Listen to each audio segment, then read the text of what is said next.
And follow Prophet Muhammad and don't follow Bin Laden.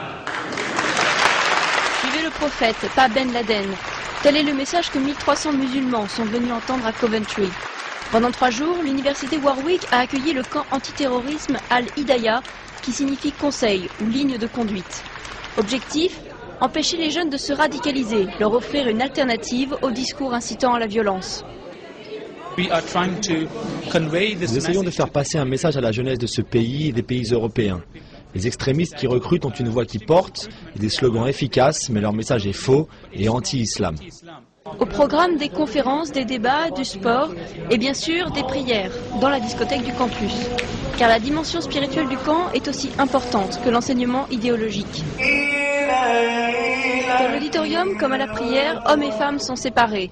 Pour eux, Tahir Ul-Qadri, éminent érudit pakistanais, est un guide spirituel. Mais ses propos sont sans ambiguïté.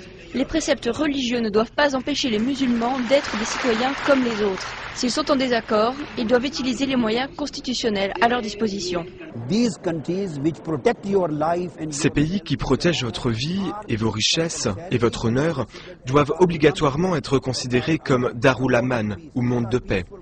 Ce sont des pays pacifiques, donc vous n'avez pas le droit de devenir des terroristes contre ces pays ou de commettre aucun acte de violence contre ces sociétés.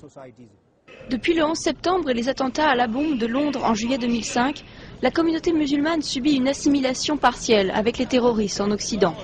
Mais Tahir Ul-Qadri a condamné ces actes et publié en mars 2010 une fatwa qui ostracise les poseurs de bombes. Les participants du camp accueillent avec soulagement ce message anti-extrémiste. Il y a des incompréhensions dans nos communautés, nous y faisons face tous les jours. Ce discours clarifie les choses.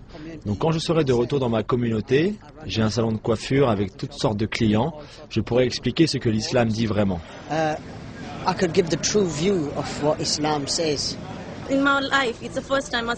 De toute ma vie, c'est la première fois que je rencontre quelqu'un d'aussi courageux, qui dit cela dans les médias. Je pense que ça met sa vie en danger.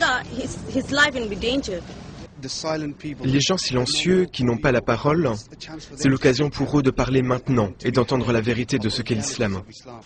Ils ont tous payé 250 € pour participer au camp, souvent en famille. L'organisation non gouvernementale de Tahir Ul-Qadri, présente dans des dizaines de pays, assure ne recevoir aucun fonds d'aucune entité afin de garantir sa liberté.